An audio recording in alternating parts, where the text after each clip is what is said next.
Hello, in this video I'm gonna explain if iPhone 16 or 16 Pro can charge your earbuds wirelessly. iPhone 16 or 16 Pro cannot charge our earbuds wirelessly, but can charge these earbuds by a wire.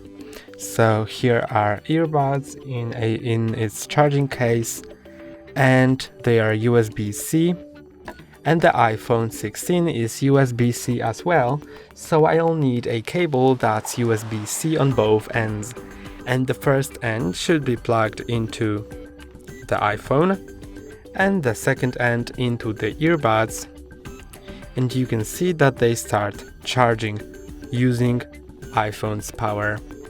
That's all for today. Don't forget to like and subscribe. See you next time.